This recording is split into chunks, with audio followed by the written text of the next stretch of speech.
저희가 벌써 지금 5주 차죠? 어우, 오래됐네요. 예. 하필 5주밖에 안 된다. 되게 오래 한 것 같은데 그런 생각 들기도 하고. 아, 이제 군대로 치면은 이제 보통 이제 뭐야, 저 자대 배치 받을 때 다 됐죠, 이제. 그쵸. 아, 그러네요. 훈련소가 5주니까. 예. 예. 새록새록 또 옛 기억들이 생각이 납니다. 예. 저는 사실 예. 지난주에 뭐 특별한 건 없었습니다. 굳이 좀 스페셜한 게 있다라고 한다면 예. 올림픽을 또 저희가 한창 하고 있잖아요. 예, 그쵸. 네, 그래서 이제 올림픽 경기를 또 재미나게 보고 있고, 그 다음에 뭐 제 새로 출시된 책 홍보 차원에서 뭐 타 채널에 예. 좀 출연을 하는 그 정도 일정을 어디 출연했어요? 소화했습니다. 갑자기 예. 생각이 안 나네. 오, 많이 출연하시겠네 보네요. 아니야, 두 곳인데 예. 그 하나는 재테크하는 아내 구체인님 거기. 아, 저 예전에 갔었고. 가봤었어요. 예, 예, 예. 네, 맞아요, 가셨더라고요 보니까. 예.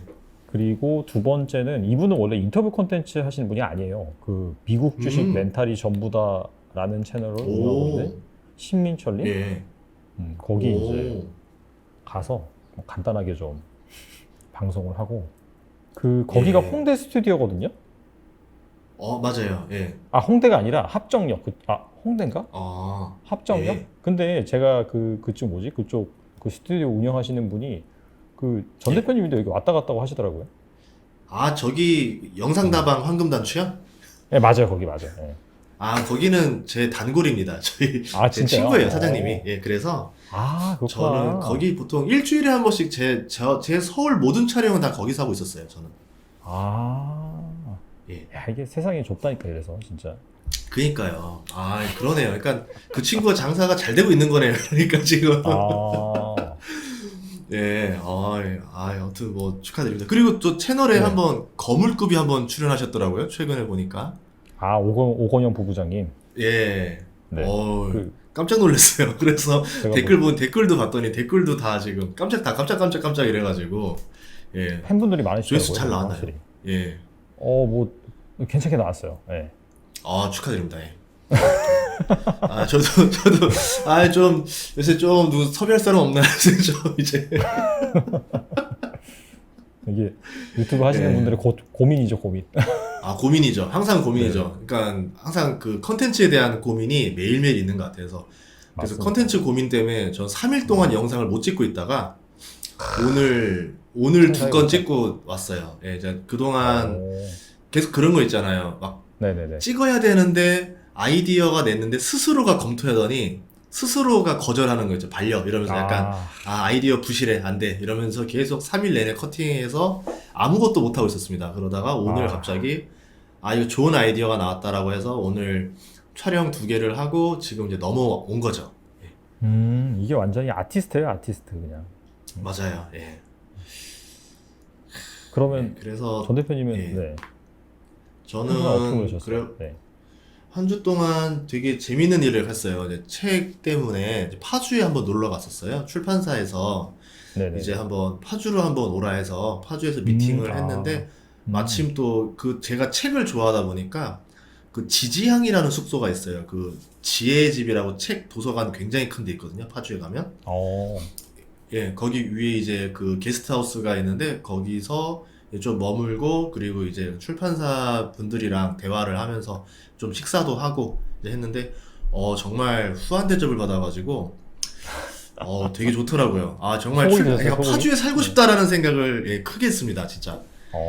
그래서 좋은데 여기 많아요. 얼마냐고 이제 여기 얼마냐고 사실라고 또. 거의 보통 투자자들은 그런 거 묻는 것 같아요. 집값 얼마예요? 이러면서 이 동네는 이러면서 예, 그다음 파주에 대한 매력을 듬뿍 갖고 내려왔었습니다. 그리고 뭐 또 연예인 중에서 또 유명한 작곡가분이 계셔가지고 그분 만나서 이제 같이 좀 다양한 좀 연예인 분들 좀 상담 좀 해줬어요. 상담해줬는데 또 마침 또 연예인 분들이다 보니까 또 그게 유튜브 컨텐츠를 올리기가 참 그렇더라고요. 상담한 내용들을. 그래가지고 상담만 해주고 유튜브 영상을 못 찍고 그래서 이제 한 3일 동안 잠깐 지금 방황을 좀 하고 있었습니다.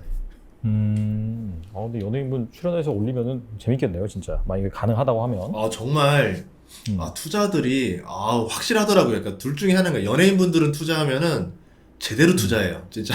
그러니까 끝까지 투자를 하던가 아니면은 아예 투자를 안 하던가 둘 중에 하나지 애매하게 투자하는 연예인도 없더라고요. 보면. 끝까지 한다는 게 약간 한 종목을 끝까지 그냥 물타기 한다든지 약간 그런 건가요, 그러면? 자기 돈 다 잃을 때까지. 끝장을 본다? 예, 끝장을 보는 투자를 하더라고요. 예. 상담하시길 잘했네요. 말 들어보니까. 네. 예, 그래서 상담하면서 이제 네. 투자하지 말라고, 주식하지 말라고 잘 알려주고 왔습니다. 잘하셨습니다. 네. 예.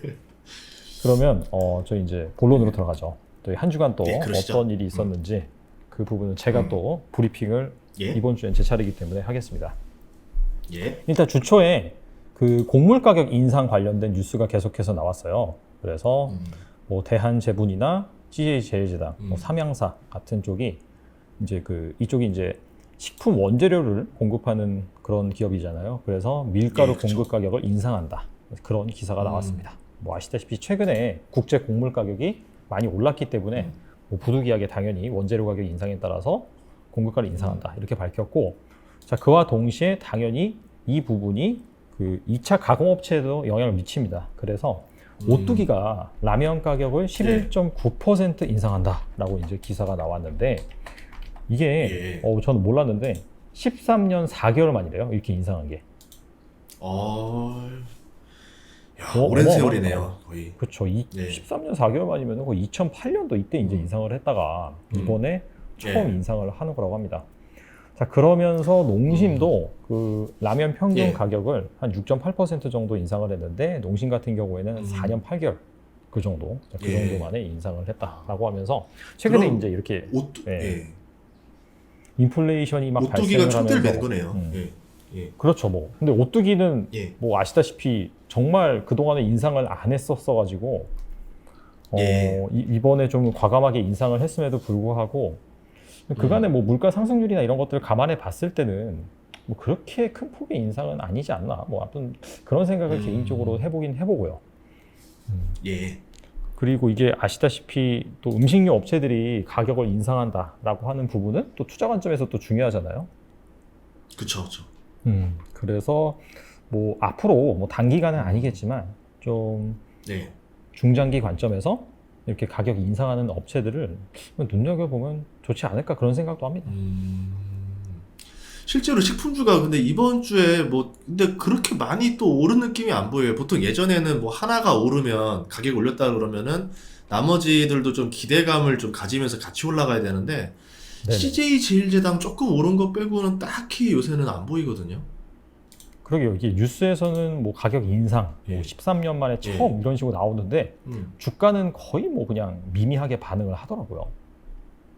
그래서 저도 좀 이상했어요. 외국인들은 좀 식품주들을 좀 많이 파는 것 같고 기관들은 좀 사는데 아직은 수급이 뭔가 둘 다 사줘야 될 것 같은데 아직은 생각한 것보다는 좀 반응이 뜨뜻미지근했었어요. 맞아요. 네, 맞습니다. 물론 이제 지난주가 사실 썩 장이 좋진 않았어요. 그래서 그 영향이 좀 있나 싶었는데 아무래도 뭐 식품주 같은 경우에는 좀 약간 방어주적인 성격을 띄어서 뭐 일단 지난주 같은 경우에는 뭐 상대적으로는 괜찮았다. 근데 뭐 나왔던 그런 호재적인 이슈에 비해서는 좀 뜨뜻미지근했다. 근데 이제 좀 길게 보면은 제 생각에는 뭐 괜찮지 않나 그런 생각도 해봅니다. 네, 그러면 제가 이제 두 번째 이슈 말씀드릴 텐데 또 깜짝 이슈가 있었죠. 뭐냐면 자, 뭘까요? 북한과 남북이 연락선을 복원했다. 그런 아난티 이슈가 나왔습니다. 바로 나오네. 일신석지 뭐 이런 거. 아무튼 그래서 이게 연락사무소로 폭파한 후에 13개월 만이다. 자, 그렇게 얘기가 나왔습니다. 그래서 아마 지난주 금요일인가 목요일인가 그때 비료주들이 되게 많이 올랐어요. 사실 시장이 별로 안 좋았음에도 불구하고 그래서 뭐 조비, KG케미칼, 남해화학 그런 비료주들이 좋았는데 뭐 대표적으로 약간 좀 남북 경협주 테마 관점에서 이렇게 좀 부각이 되는 그런 업체들입니다.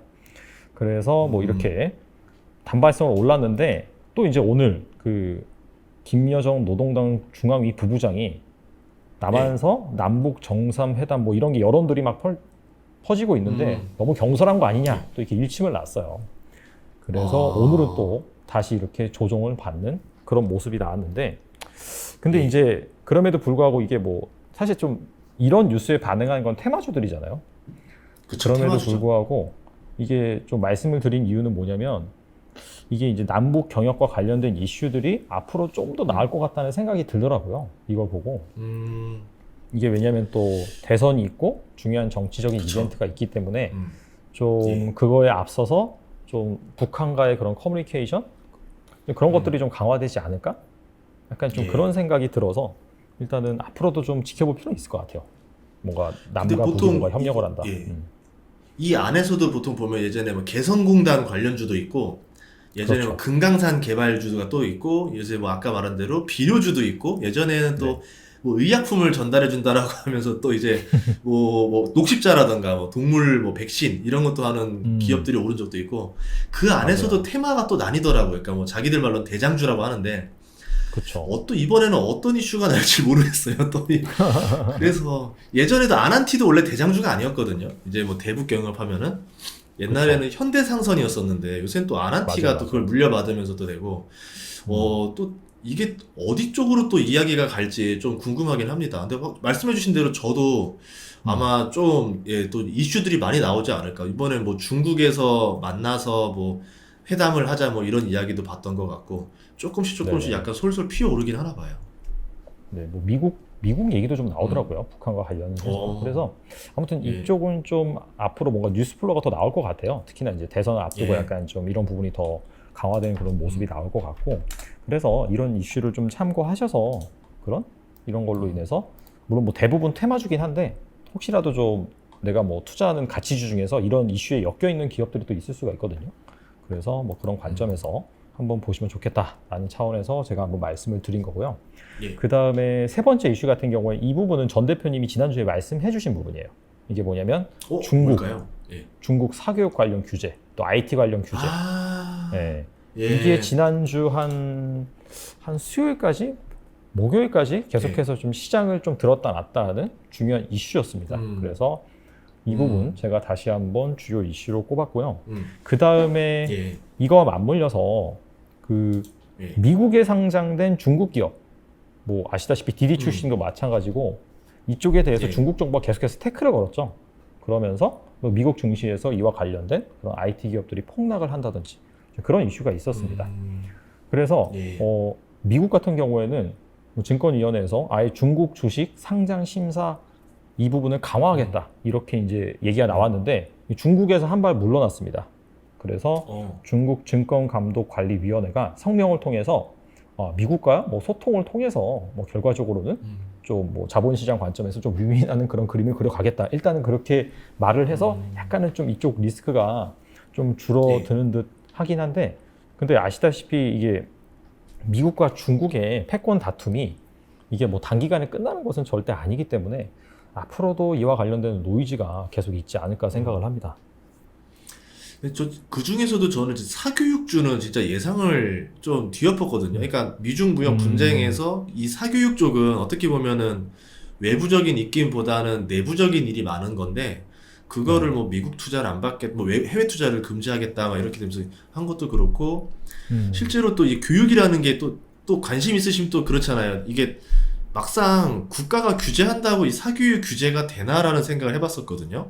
어떻게 생각하세요, 그거는? 일단 우리나라는 불가능할 것 같고요. 이미 불가능하다는 게 이제 검증이 된 것 같고 중국은 잘 모르겠어요. 중국은 워낙 할 수도 있다. 네, 중국은 그러니까 암암리에 뭐 어떻게 하긴 하겠는데 우리나라보다 훨씬 좀 그 규제빨이 잘 먹히지 않을까 일단 생각을 해봅니다. 그래가지고 그 탈 에듀케이션인가 주가를 봤더니 이 주가가 $90까지 갔던 거였었는데 이게 이제 올 초에 2월 달인가 $90에서 이번에 그 규제 발표 나온 $4까지 떨어졌더라고요. 뭐 예전에 떨어지고 있었다가 이제 크게 떨어진 건데 그래서 와 정말 중국 주식 했다가 90%가 날아갈 수도 있겠구나 내 자산이. 그러니까 이 정책 한 번에 왔다 갔다 하는 게 테마주와 다를 바가 대체 뭐가 있나 싶으면서 투자에 대해서 리스크 방어를 봤을 때는 정말 중국 주식은 정책에 따라 왔다 갔다 해서 조심해야 되겠다는 생각이 많이 들었습니다. 이게 이제 중국이 확실히 좀 기회도 있고 그런 리스크도 있는 것 같아요. 그래서 되게 뭐 좋게 보시는 분들도 계신데 이게 사실 좀 약간 위험 회피 성향이 강한, 뭐 저도 마찬가지긴 한데 그런 투자자 같은 경우에는 이게 그 중국 그런 정부의 리스크 그런 부분 때문에 섣불리 손이 안 나가더라고요, 사실. 아무리 뭐 돈을 잘 벌고 뭐 트래픽이 많이 나오고 유저가 많다 하더라도 중국 정부에서 이렇게 한번 때려버리면은 이게 뭐 감당이 안 되니까. 그래서 아무튼 좀 이 부분은 저는 잘 손이 안 나가더라고요, 중국 주식 같은 경우에. 예. 네, 그러면 다음 이슈는 예. 7월 수출이 발표가 됐습니다. 이것도 이제 우리나라 예, 수출 맞아요. 관련 기업들이 많아서 이 부분도 중요하게 볼 필요가 있는데, 일단 전체 수출 금액 같은 경우에는 전년 동기 대비 29.6% 증가를 했어요.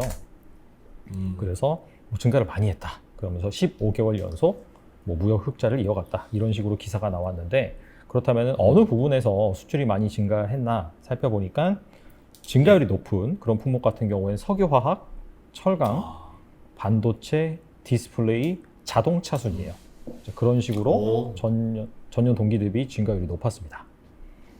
실제로 지금 제가 알아보니까 석유화학 쪽을 전 어제 공부하다 보니까 스프레드 마진이 굉장히 많이 늘어나고 있더라고요. 그래서 정유 마진도 좀 늘고 있고 지금 그래서 이상하다. 뭐 경기 뭐 저기 한다고 하는데 위축이라고 하는데 오히려 정유 마진이 다시 올라가는 걸 봤고, 그리고 또 지금 해운 운임, 상하이 쪽 운임 지수가 또 계속 오르고 있어요. 그래서 이게 뉴스에서 말하는 거는 이게 모든 부분이 아니구나. 우리가 원하는 자극적인 부분들도 나오긴 하지만 막상 또 지표상으로는 또 좋은 지표들도 나와서 지금 어느 장단에 춤을 춰야 되나 이런 고민들이 좀 있습니다, 저도.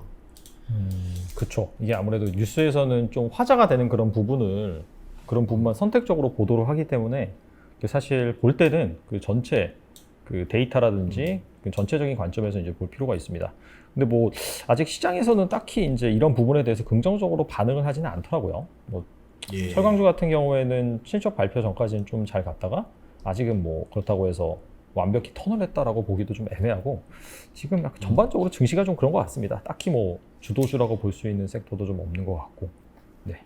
저도 금요일 날 봤더니 진짜 주도주가 없었더라고요. 금요일 날 철강주 정말 조금 오른 거 빼고는 뭐 그쵸. 주도주 없이 그러니까 갑자기 비료주가 최고 주도주가 돼 있는 거예요. 막 어제 금요일 날 상위 종목 보면 다 조비더라고요, 보니까. 조비 보고서 이게 무슨 그래서 좀 그래도 좀 메인 요리가 있어야 되는데 마치 사이드 디시가 메인 요리 자리 딱 떡하니 차지하고 있으니까 이게 여기 식당 왜 이러나 이랬거든요, 어제. 그래서 한편으로는 뭐 사실 좀 쉬어갈 때도 되지 않았나, 뭐 그렇게 또 생각을 합니다. 뭐 6월 달까지 코스피 지수 기준으로는 매월 올랐었거든요. 그래서 이제 그런 부분도 좀 있고, 그래서 아무튼 약간 지금 최근에 시장이 좀 재미없는 거는 사실인 것 같아요. 추가적으로 이제 수출 관련해서 좀 말씀드릴 건 뭐냐면은 전년 동기 대비, 전년 동월이죠. 대비 이제 수출 증가율이 높은 섹터들을 말씀드렸는데, 여기서 좀 더 입체적으로 볼 필요가 있을 것 같아요. 무슨 얘기냐면 6월 달에 전년 동월 대비 증감률이 이제 높았던 섹터가 있는데, 7월에 그 6월 달보다 그 증감률이 더 많이 증가한 섹터, 즉 어떻게 보면 턴어라운드가 더 가속화된 섹터. 다시 한번 좀 말씀을 드리면, 이를테면 6월에 수출 증가율이 10%였는데 7월 같은 경우 20% 이렇게 늘어난 섹터. 그런 섹터를 좀 더 찾아보니까 헬스케어, 그 다음에 반도체, 디스플레이더라고요. 오히려 자동차 같은 경우에는 6월 달에는 거의 100% 이상 증가를 했거든요. 근데 7월 달에는 확실히 좀 그 증가폭이 낮아졌는데, 방금 말씀드린 뭐 헬스케어나 반도체나 디스플레이 같은 경우에는 6월 달 증가율보다 7월 달 증가율이 더 많이 늘었다라는 관점에서 좀 더 좀 눈여겨볼 필요가 있다라고 생각이 되고, 뭐 디스플레이 같은 경우에는 아무래도 그 OLED 그쪽이 좀 많이 늘어나는 것 같아요. 그게 이제 애플 쪽에서 그 신제품을 9월 달에 내놓는데, 그거와 관련돼서 애플이 또 원래 스마트폰 생산 물량을 20% 상향 조정을 하면서 또 우리나라 삼성 디스플레이, LG 디스플레이 그쪽 패널을 또 쓰기로 했거든요. 그래서 좀 그 부분이 좀 영향을 미치지 않았나라고 생각을 하고, 그런 차원에서 이와 관련된 뭐 그런 주식들도 한번 눈여겨보면 좋을 것 같다라는 생각이 듭니다. 그러니까요. 저도 LG 디스플레이가 요새 옛날 같지가 않은 거예요. 되게 많이 턴어라운드 된 게 느껴지거든요. 실제로 사업 부분에서는. 그런데 주가는 턴어라운드를 안 하고 있는 거예요. 그래서 요즘 턴어라운드 안 하니까 주가는. 그러니까요.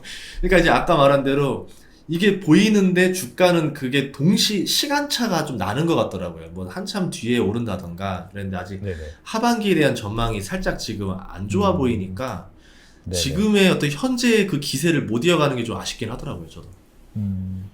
그리고 그 헬스케어 쪽에서는 그 최근에 이거와 맞물려서 좀 뭐 의료기기? 해외 수출 비중이 좀 높은 의료기기 이런 쪽은 견조하게 좀 가고 있더라고요. 뭐 대표적으로 예. 클래시스라는 그런 기업이 있는데 예. 여기가 미용 의료기기를 만들고 이거 이제 수출을 하고 그다음에 거기에 들어간 소모품이 있어요. 그래서 그런 것들도 같이 예. 만드는 그런 기업인데 뭐 이 기업 플러스 뭐 예를 들어서 뭐 보톨리눔 톡신 관련해서 보톡스 관련된 기업들 이런 기업들 몇몇 기업들을 보면 최근에 이런 좀 약간 시장이 불안한 가운데서도 좀 잘 버티는 그런 모습이 연출된 것 같습니다. 그래서 아무튼 많이 올랐죠, 클래시스. 예. 네네네네 예. 좀 그런 개별주 관점에서는 확실히 좀 이런 상황에서도 잘 가는 종목이 있다. 그래서 좀 투자 아이디어에 좀 더 집중을 해보시면 좋을 것 같습니다. 네. 그리고 아무래도 이제 장을 좀 저도 얘기하자면 네. 간단하게 보면은 팀에 투자하지 말고 선수에 투자해야 되는 시기가 요새인 것 같아요. 그렇죠?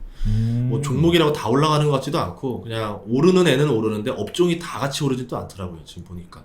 그렇죠. 예. 그래서 약간 좀 각계전투 느낌이 좀 나긴 나요.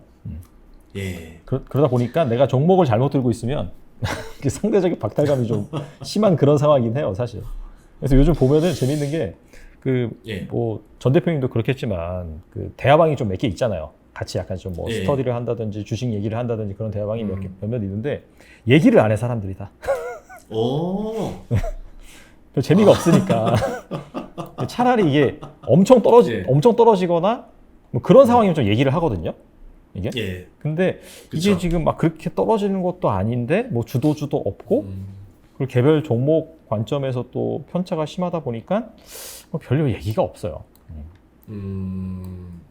약간 저기 롤러코스터로 치면 올라가든가 내려가든가 해야 되는데 이제 약간 평지를 달리고 있는 거죠. 예. 그래서 평지를 달리고 있고 또 재미없고 종목별로 좀 편차가 크다 보니까 좀 뭐 음. 그런 종목 잘 나가는 종목 안 들고 있으면 본인만 또 그쵸. 재미없고 그러면 또 보기 싫잖아요, 사실. 호가창도 그럼요, 보기 싫고. 예. 그래서 아무튼 약간 좀 그런 상황이 아닌가. 그 대화방을 통해서 또 시장의 분위기를 또 느껴보곤 합니다. 대화방도 괜찮아요. 저는 솔직히 대화방이 하나도 없어요. 그래서 아, 그러세요? 이제 카톡에 그러니까 이제 숫자 뜨는 게 싫어가지고 다 이제 네, 대화방을 연락이 들어가려고 많이 그러면 오시나요? 막 카톡이 막 100개씩 와 있고 그러잖아요. 이제 그래가지고 네네. 진짜 온 카톡과 아닌 카톡이 구분이 안 돼서 아예 안 들어가거든요. 거의 단체 카톡도 거의 몇 개 없어요. 저는 진짜 업무적인 거 외엔 단체 카톡도 없어서 저는 분위기를 못 느끼고 있었지만 그건 알고 있었죠. 요새 조회수 좀 안 나온다 이러면서 이상하다 왜 이런 거 했더니 저만 그런 게 아닌 거예요. 그러니까 뭐 다 전반적으로 주식 유튜브 하시는 그렇죠. 분들도 그렇죠. 조회수 옛날 같지 않네라는 얘기 좀 들어서 요새 좀 맞아요. 사람들이 관심이 올림픽에 갔나 보다. 좀 올림픽 끝나야 되지 않나 이런 생각을 했었습니다. 약간 그 영향도 좀 확실히 있겠네요, 진짜. 알겠습니다. 자, 그리고 또 지난주에는 카카오뱅크가 있었다라고 한다면 이번 주에는 또 크래프톤입니다. 예. 그래서 예. 이게 또 뜨거운 감자인 게 예. 이 카카오뱅크도 약간 고평가 논란이 있었잖아요. 있었죠. 네, 근데 크래프톤도 고평가 논란이 있는데 이게 두 개 정반대예요. 뭐가 정반대냐? 카카오뱅크 같은 경우에는 시장 쪽에서는 이거 괜찮은 것 같은데 이거 뭐 당연히 들어가면은 먹는 거 아니야? 뭐 따상은 힘들겠지만 그렇게 얘기를 하는 반면에 증권사에서 나오는 그런 애널리스트 리포트라든지 언론에서 나오는 걸 보면은 야, 너무 고평가됐다. 카카오뱅크. 어차피 은행은 은행이다. 이런 얘기가 좀 줄을 이뤘다면 크래프톤 같은 경우에는 오히려 약간 그 증권사라든지 언론에서는 이거 괜찮다 이거. 이런 식으로 얘기 나왔는데 시장에서는 완전 찬바람이 불어요 지금. 이걸 무조건 패스한다. 뭐 대부분 이렇게 대여급 같은 경우에는 대부분 참여를 하거든요. 근데 이거는 패스를 한다. 뭐 이런 분위기고 실제로 오늘 이제 청약 1일차거든요. 그래서 모인 증거금을 봤더니 지금 얼마가 모였지? 2.2조 원인가 모였어요. 1조 8천억. 예, 1조 1조 8천억이에요? 예. 그럼 경쟁률이 이제 2점 몇 대일인가 보다. 예, 2.8대 1 나왔어요. 예. 그렇죠. 이게 이제 1일차 대여급 공모주와 비교를 해보니까 카뱅이 12조 모였고 카카오뱅크가 SK IT가 22조 그 다음에 SK 바이오 사이언스가 14조가 몰렸어요. 예. 근데 이게 사실 SKIT나 SK바이오사이언스는 중복 청약이 가능한 종목이었기 때문에 더 많이 올렸다라고 볼 수 있고 네. 카카오뱅크는 네. 중복 청약이 안 됐습니다. 그래서 12조. 네. 근데 크래프톤은 중복 청약이 또 돼요. 되는데 네, 2조도 안 몰렸다는 거죠. 그래서 확실히 이게 이제 일반 투자자들 입장에서는 그냥 크래프톤은 그냥 패싱 그냥 넘어간다. 이거 하느니 다른 거 네. 한다라는 그런 분위기가 팽배하게 작용을 한 것 같습니다. 그래서 실제로 이제 좀 크래프톤 네. 게임도 보시면 그게 좀 다양성이 좀 떨어지잖아요. 좀 약간 다채로워야 되는데 뭐 식당으로 치면 메뉴가 하나인 가게 같은 느낌? 맞아요. 이게 그런데 이제 막상 근데 그 메뉴가 또 이제 요새 핫한 메뉴도 아니고 좀 이제 한물 갔는데 좀 새로운 메뉴 없나요? 약간 그럴 때 상장을 해버려서 좀 타이밍이 좀 안 맞지 않았나 싶어요. 제 생각에서는. 사실 뭐 하려고 했으면 2019년이나 그때 엄청나게 막 그 배틀그라운드가 뜰 때 그때 네. 하는 게 사실 베스트였긴 했죠. 그쵸. 그래서 이제 크래프톤 그래서 왜 이렇게 그 사람들이 이제 문제를 지적하는 것이 무엇이냐 제가 좀 살펴봤는데 크게 이제 두 가지를 들 수 있을 것 같아요. 그 첫 번째는 앞서 말씀드린 그 배틀그라운드 단일 매출 비중이 압도적입니다. 저 이제 증권신고서를 보니까 1분기 기준 배틀그라운드 매출 비중이 96.7%입니다. 아이고. 그러니까 이거 하나로 거의 그냥 다 먹고 산다라고 볼 수 있고 이게 이제 예. 그렇다면 이게 그냥 일반적인 게임주의 그런 단일 게임 집중도 이런 것들을 제가 살펴보니까 카카오 게임즈 같은 경우에 사실 최근에 오딘이 대박이 나서 예. 오딘 매출 비중이 한 70% 넘을 것으로 예상이 되고 펄어비스 같은 경우에는 이제 검은 사막이 한 82%. 근데 이제 NC소프트 같은 경우에는 리니지 그 오리지널 시리즈 그게 이제 예. 한 40%가 넘고 리니지 2 이게 이제 PC 모바일 합쳐서 한 30 몇 %. 나머지 뭐 길드워, 뭐 블레이드 앤 소울 아무튼 좀 다변화돼 있고요. 넷마블 같은 경우가 제일 가장 다변화가 돼 있더라고요. 그래서 뭐 매출 상위 게임이 한 매출 비중이 15%그 정도 되고. 그러니까 그런 게임주마다 약간 좀 단일 게임 집중도가 높은 종목도 있고 아닌 종목도 있는데 그 크래프톤 같은 게 너무 압도적이에요. 그 매출 비중이. 그러네요. 예. 그리고 또 하나 이제 좀 리스크로 지목되고 있는 게 그 A사 매출 비중이 뭐 1분기 기준 70% 조금 넘는다라고 나와 있는데 그 A사가 이제 중국의 텐센트거든요.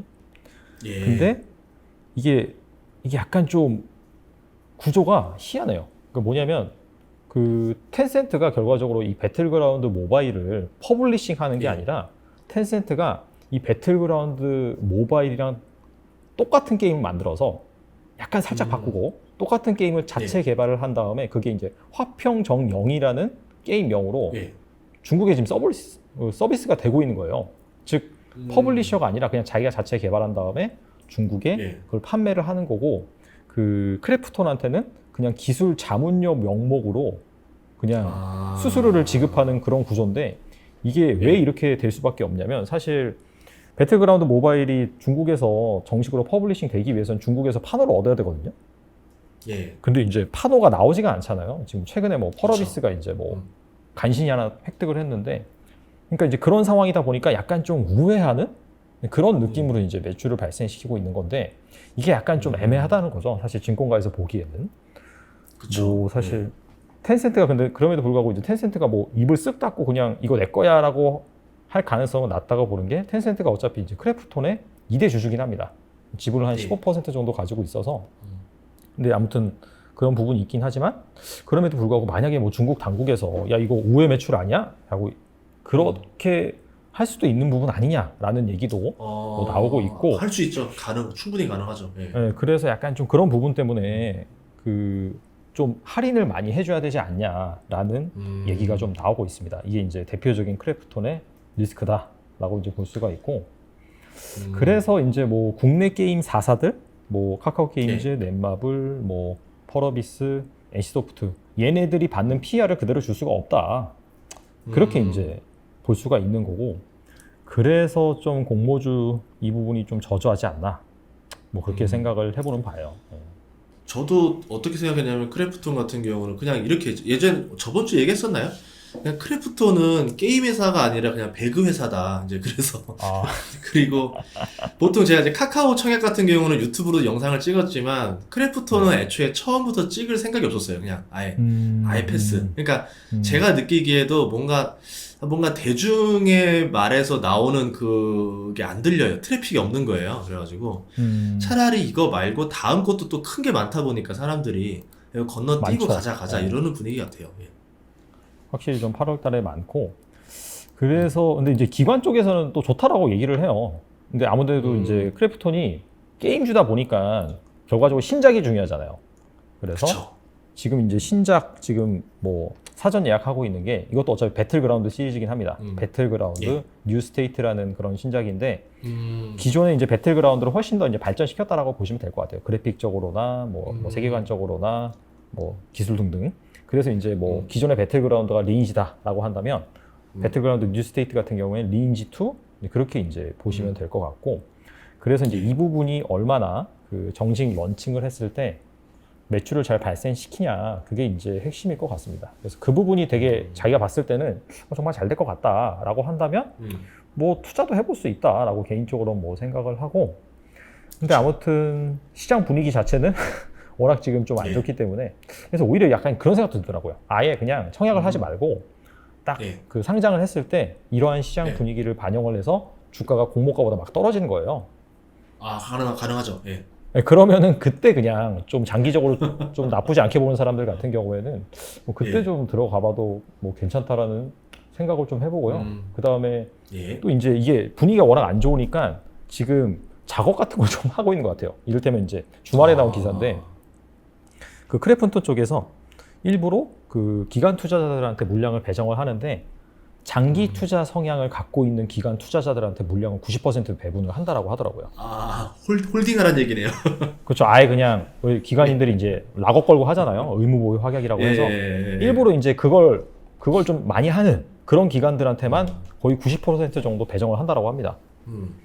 그래서 아무튼 좀 고군분투를 하고 있는데, 근데 아무튼 시장의 반응은 별로 좋지가 않다. 아, 그러네요. 냉정한, 시장이 진짜 어떻게 보면은 과열된 것처럼 보이면서도 은근히 냉정한 것 같아요, 진짜.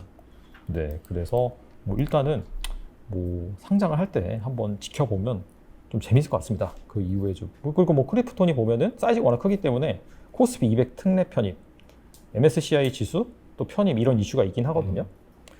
그래서 뭐 좋게 보시는 분들은 또 그런 것도 있어서 만약에 저평가되면 들어갈 만하다, 또 그렇게 보시는 분들 계시더라고요. 예. 그래서 아무튼 뭐 크래프톤 한번 이모저모에 대해서 알아봤습니다.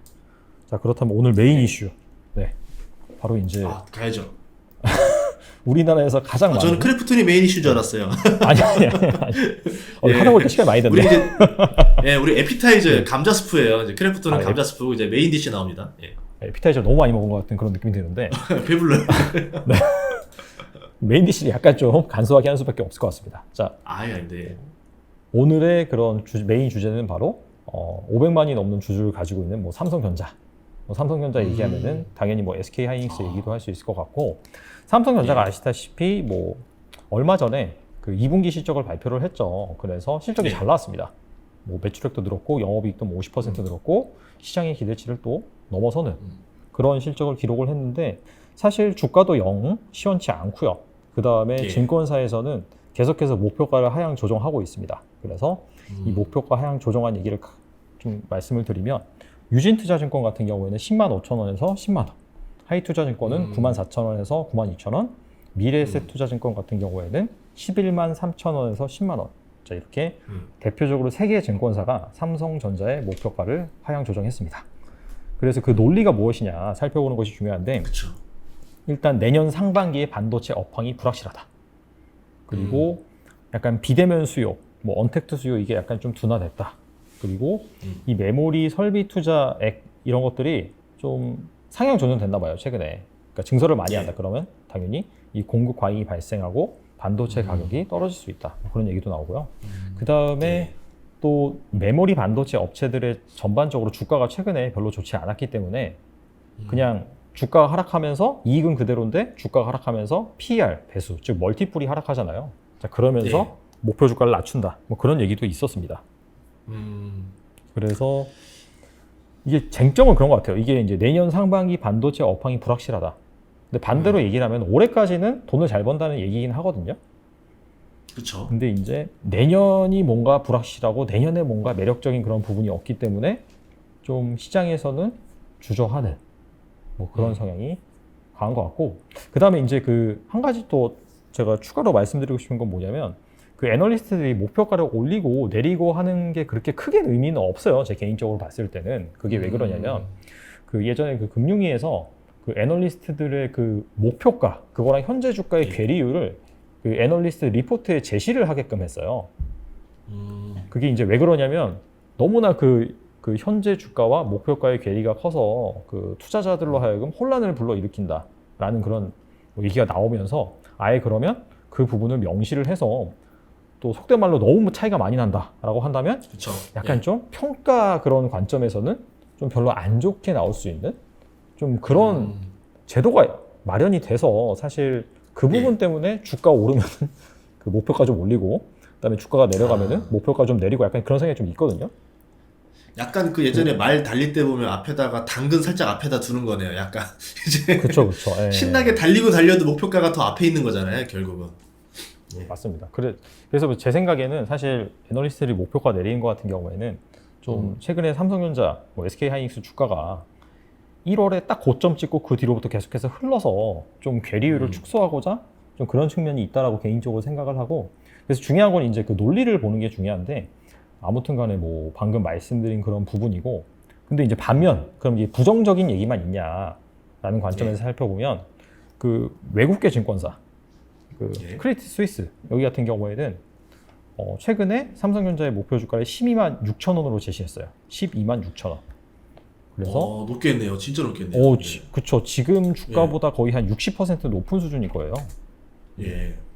그래서 그 이유가 뭐냐면, OLED 슈퍼사이클, 그 다음에 메모리 반도체 이쪽 부분도 뭐 앞서서 뭐 내년 상반기엔 불확실할 것이다라고 했지만, CS증권 같은 경우에는 뭐 괜찮을 거다 이런 식으로 얘기를 했어요.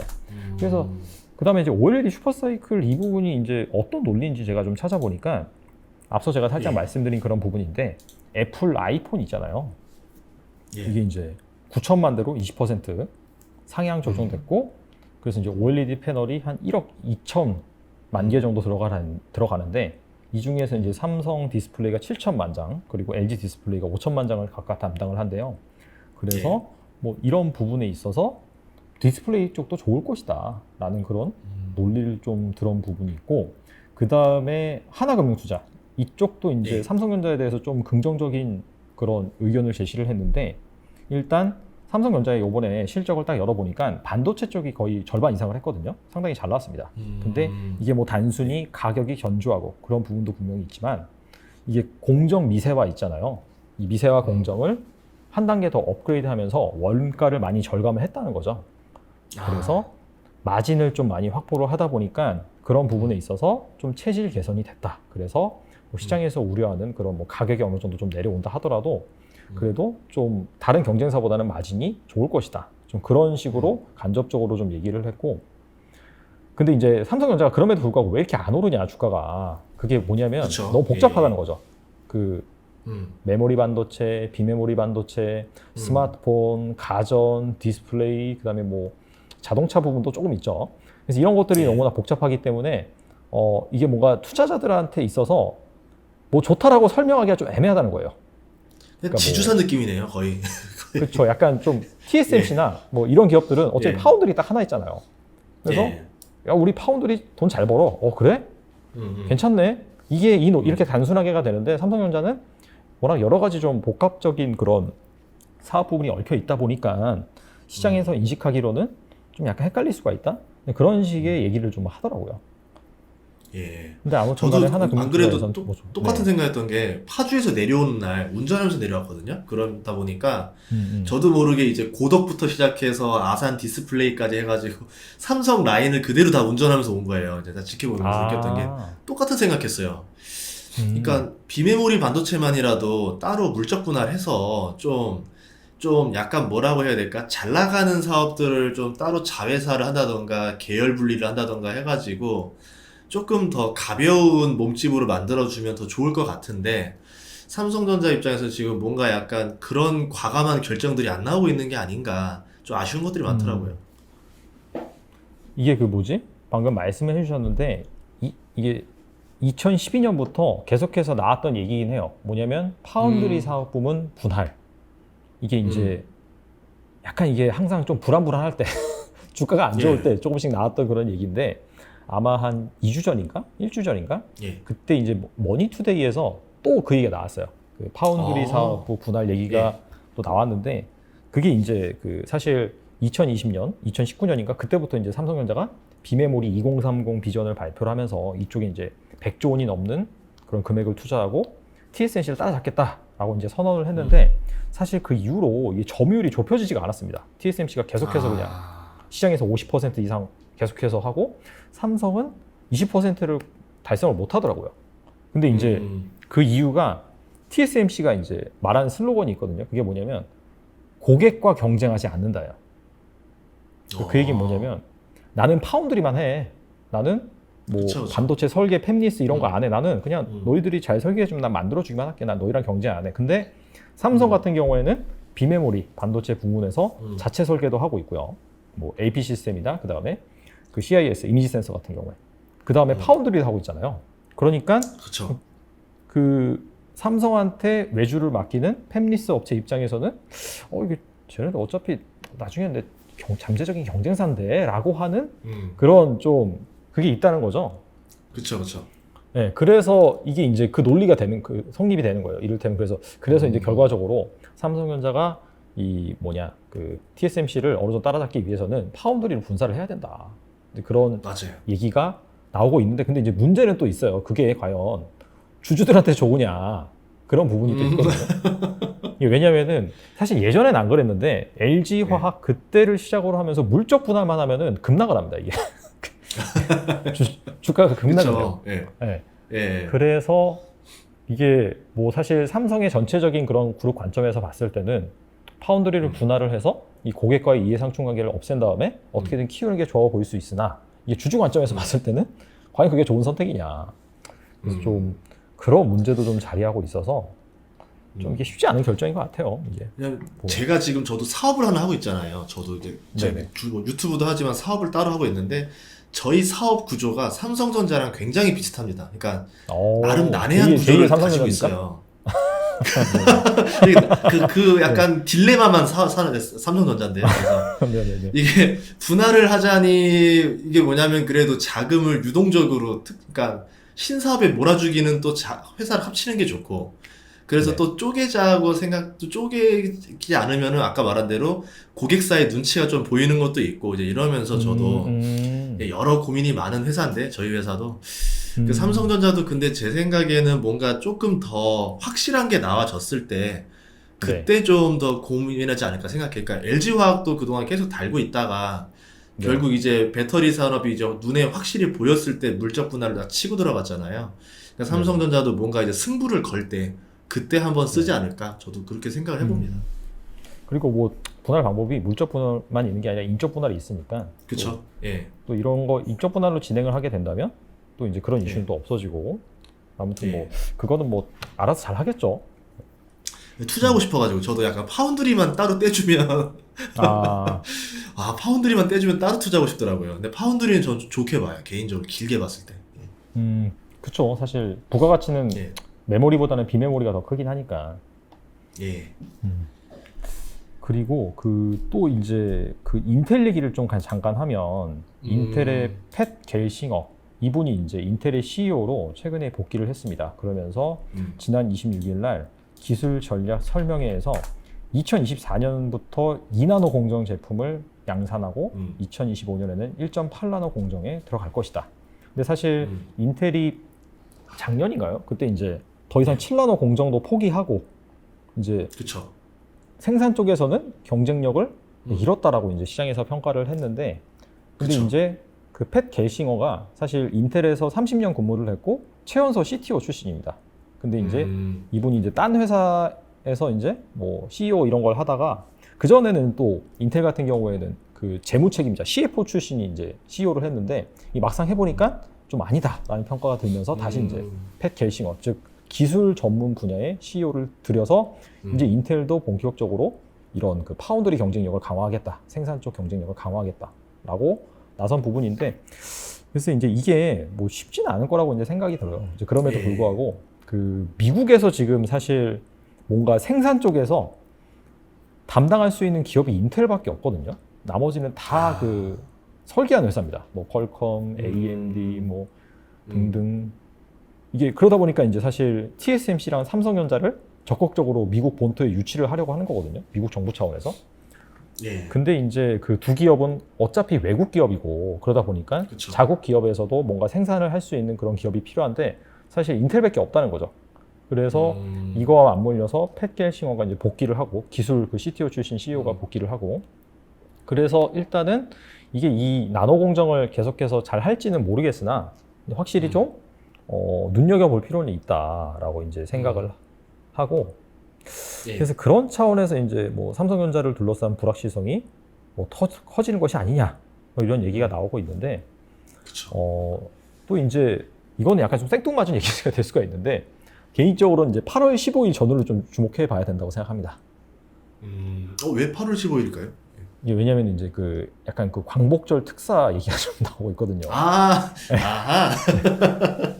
사면 얘기가 또 이렇게 가까우면서 나오고 있는데, 예. 그 사실 이게 이재용 부회장이 사면돼서 뭐 경영 일선에 복귀한다라고 해서 이게 막 삼성 기업 가치와는 무관하긴 하거든요. 그럼에도 불구하고 얘기를 하는 이유가, 지금 삼성이 뭔가 이제 과감한 투자 의사 결정을 해야 되는 상황이 있는데 이 부분이 구체적으로 안 나오더라고요.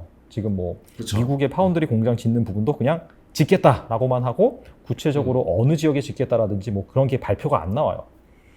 근데 만약에 이제 이재용 부회장이 딱 복귀를 하고 나서 이런 부분에 있어서 좀 과감한 의사결정이 나온다라고 한다면 어느 정도 좀 불확실성 해소에 좀 도움이 되지 않을까 생각을 해봅니다. 아마 다음 주 방송 때쯤이면은 이제 거의 이제 가닥이 좀 잡히지 않을까요? 거의 그 815가 이제 2주 남았거든요. 그래서 맞습니다. 얼마 안 남았어요. 네.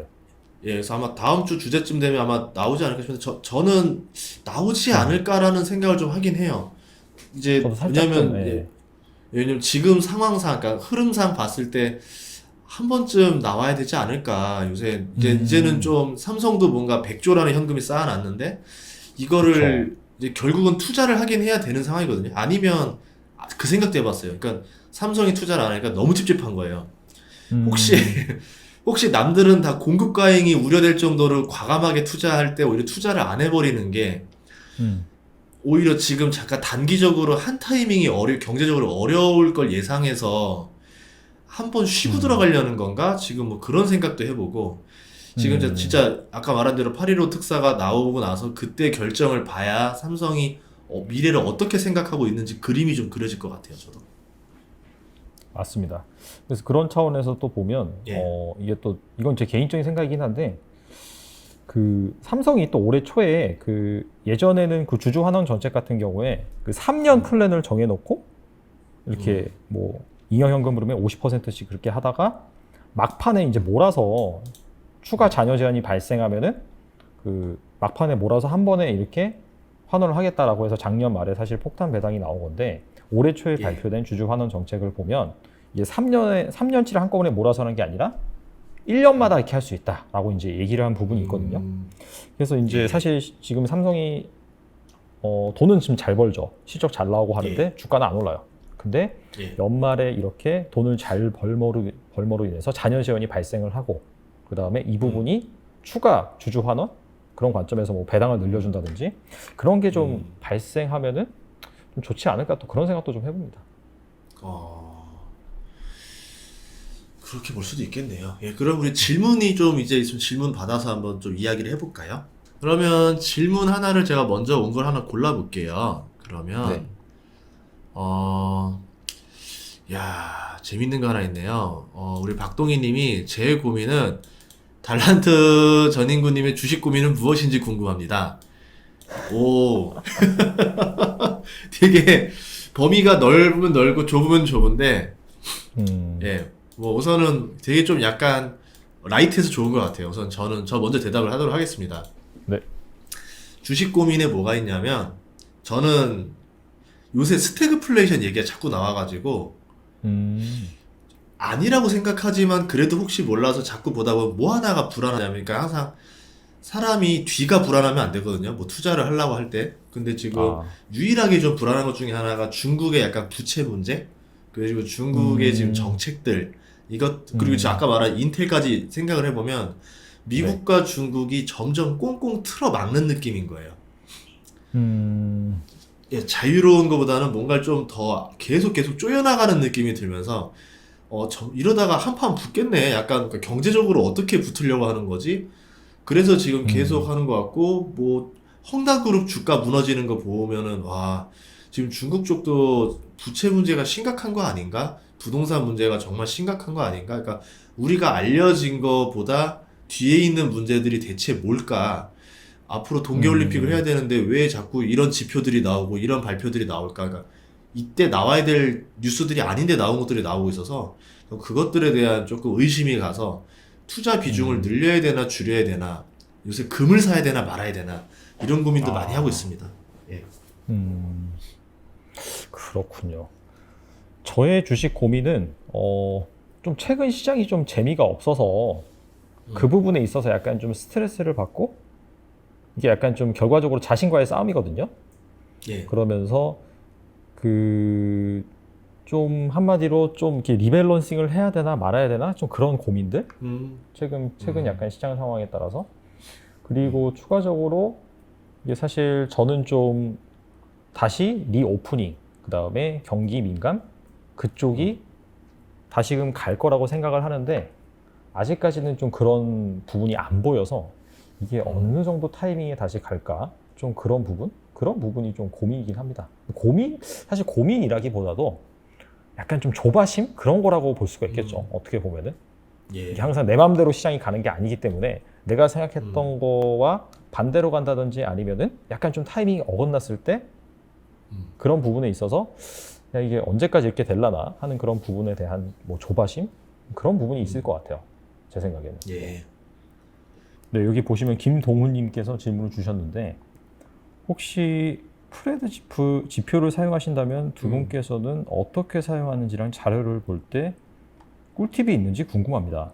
근데 이게 사실 이 프레드 지표가 뭘 말하는 건지 저희 잘 모르겠거든요.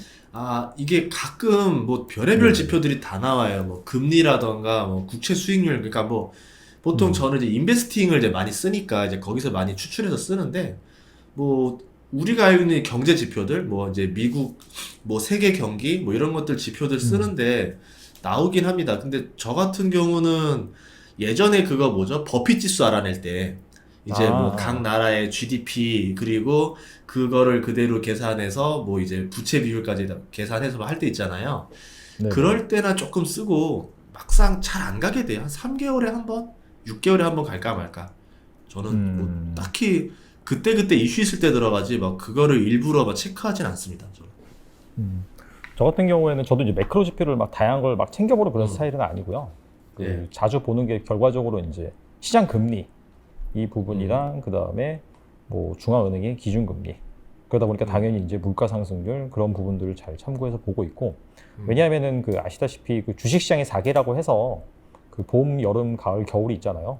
그게 이제 주요 키 인덱스 중에 하나가 금리입니다. 금리. 그래서 이 금리에 따라서 사실상 그 각 중앙 정부의 뭐 정책이라든지 그런 것도 다 정해지고 그다음에 부양 정책이라든지 긴축 정책이라든지 그런 것들이 시장 금리를 반영해서 정해지기 때문에 그래서 그런 부분이 어떤 사이클로 가는지 그 부분을 좀 잘 살펴보고 있고 그 다음에 그 시장 관점에서 좀 본다라고 한다면 저는 이제 PR보다는 PBR이랑 ROE를 좀 봐요. 그 전체 시장 관점에서 본다면.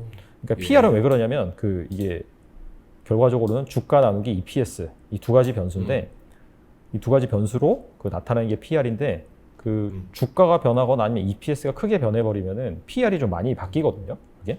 예. 그래서 이제 그런 걸 보기보다는 그 EPS 반면에 BPS 같은 경우에는 잘 안 변해요. 이게 적자를 내지 않는 이상은 계속해서 쌓이면서 증가하는 그런 사이클이기 때문에 그래서 그 BPS 기반의 그 PBR을 보고 그 다음에 그 PBR을 결정짓는 ROE라는 지표 그래서 그걸 가지고 좀 비교를 하고 그 주로 이제 언제 보냐면 폭락이 발생했을 때 작년에 진짜 많이 갔던 것 같아요. 그래서 아, 그쵸, 작년에 그쵸. 이제 예. 예, 작년에 그래서 막 작년에 제가 계속 막 보면서 그다음에 유튜브에도 올리고 한 그런 부분이 지금 이제 코스피 지수의 PBR이 0.6배 그 정도 수준인데 그게 이제 IMF 당시에 그때 이후로 최저치 약간 좀 그런 거. 그래서 약간 좀 하단을 뭔가 그 평가하는 데 있어서 지금이 어느 정도 싸냐 좀 그런 것들을 판단할 때 그렇게 쓰고 그 다음에 이제 상단도 마찬가지예요. 상단도 예를 들어서 PBR이 지금 1.3배인데 이게 지금 과거에 그런 PBR이 1.3배일 때가 언제인지 좀 확인을 해보고 그때 당시에 그 기업들의 이익 사이즈 이게 뭐 ROE나 마찬가지긴 하죠. 그래서 그거와 비교를 해서 과거보다 지금 얼만큼 과열됐나 좀 그런 부분을 책정을 할 때 좀 제가 참고를 하고 있습니다. 예. 자, 그러면은 저희가 한 5초만 기다려보겠습니다. 스피커로 참여할 분이 계실지. 좋아요. 예. 네. 날이면 날마다 오는 기회가 아니에요. 예. 네. 저희 지금 어차피 딱 시간도 2분 남았기 때문에 딱 예. 적당한 것 같습니다. 네. 오늘은 어쩔 수 없이 스피커분 없이 마무리를 해야 될 것 같습니다. 정말 요새 주식 분위기랑 비슷한가 봐요. 요새 딱히 물어볼 것도 없는 거지. 그러니까 뭐 오르고 떨어져야 물어보는데, 그러니까 그러게요. 이게 제일 무서운 게 무관심이거든요. 그러니까 이러다가 저는 걱정되는 게 그렇죠. 오히려 증시 거래대금도 떨어지고 고객 예탁금도 떨어지고 주식 말고 뭐 다른 재밌는 거 없나 이러면서 그쪽으로 또 시장이 이동할까봐 또 그런 걱정도 있습니다. 근데 뭐 어떻게 보면은 또 그렇게 시장의 관심이 좀 줄어드는 그런 시기가 투자 관점에서는 또 기회가 될 수 있거든요. 그래서 이제 좀 드리고 싶은 말씀은 이렇게 좀 사람들의 관심이 없을 때 그때 또 이렇게 좋은 투자 기회를 잘 발굴하시고 그때 또 투자를 하셔야지 또 길게 봤을 때는 또 이렇게 만족할 만한 또 수익을 얻을 수 있는 그런 기회다라고 생각을 합니다. 맞네요. 알겠습니다. 그러면 방송 오늘 마무리하도록 할까요? 네, 오늘 마무리하겠습니다. 네, 전 대표님도 나와주셔서 감사하고 다음 주에는 또 더 재밌는 주제로 찾아뵙도록 하겠습니다. 네, 수고하셨습니다. 좋습니다. 예, 고생하셨습니다. 앞으로 또 좋은 또 주제 있으면 한번 남겨주시면은 또 그 주제를 또 반영하도록 하겠습니다. 감사합니다. 고생하셨습니다. 네, 감사합니다. 안녕히 계세요. 예.